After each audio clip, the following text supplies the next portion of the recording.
knew that Claire and Maddie loved a good shenanigan.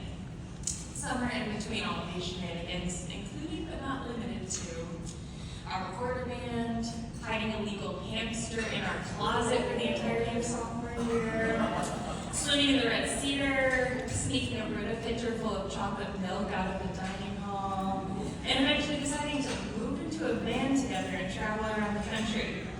Claire became my very best friend. Nobody matches my energy and my zest for life the way that Claire does.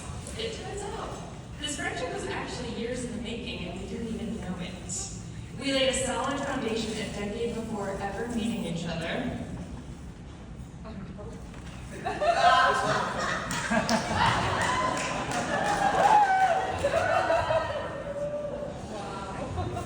Rumor has it, you're meant to be best friends in every lifetime if you have matching pictures like that from childhood.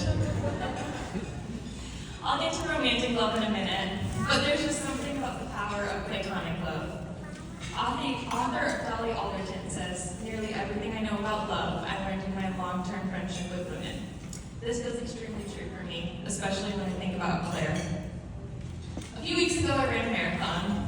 Of course I'm not making this through a speech without mentioning that I ran a marathon.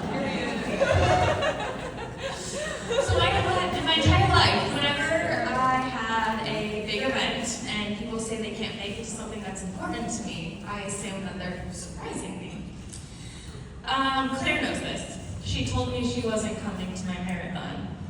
Obviously, Claire's coming to my marathon. She's coming to this race that requires a cross-country flight, layovers, 2 full travel days. So Claire and I have each other's location on Find My Friends. I know the ins and outs of where this lady spends her time. And unfortunately, on the morning of my race, I had to come to terms with the fact that Claire was not, in fact, surprising me due to the fact that as of 4 a.m., she was still in her Chicago apartment. So that day, I learned a very important lesson, and that is, you can actually change your location on Find My Friends to your iPad's location if your nosy best friend is always checking where you are. Mile 24 hits, and who do I see but Claire? Standing there in the flesh. She endured a dust storm, a 5-hour delay at O'Hare, a flight that got in at 3 a.m., and navigating a marathon course just to watch me run 26 miles? Because she knew how much it meant to me. Anytime anybody says, "How was your marathon?" my answer is, my best friend flew across the country and surprised me at mile 24, so incredible! What is love if not this very experience? Weeks before Claire met Evan, she told me she'd be content just being the single cool aunt that has a lot of cats. We were super excited about this prospect and the reality of a life full of cats and cool aunt things. Then she met Evan a few weeks later, and I got a text after the first date saying that she was pretty sure she just went on a date with her future husband. Now, for most women, you get this text like 20 times before they're actually right about it. For Claire, it only took one. Single childless cat lady dreams were crushed, but they were replaced with this new hope for Claire and what her future could hold. Also, Claire always said her type was guys who wore JCPenney jeans, and when we found out that Evan wore JCPenney jeans, the deal was sealed. We knew he was the one for her. Evan has this kindness, this thoughtfulness, this passion for public transportation, this gift for making a high-quality latte that just makes him one of the most wonderful people to be around.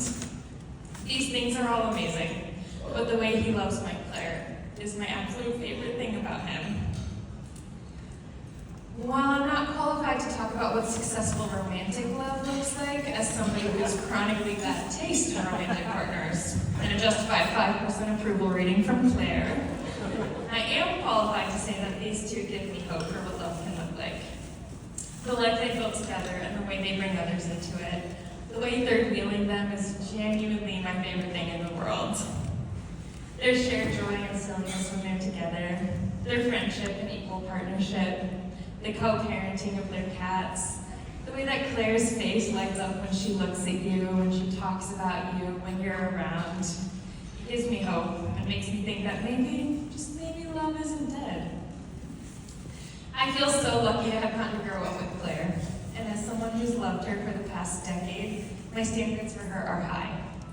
Evan, you surpass all expectations.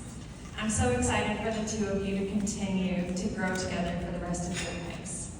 Lastly, and most seriously, Claire, I want you to know that it's okay if you change your computer password from Maddie to Evan. I won't be mad. In fact, I've already changed mine from Claire to Evan. I hope that isn't weird.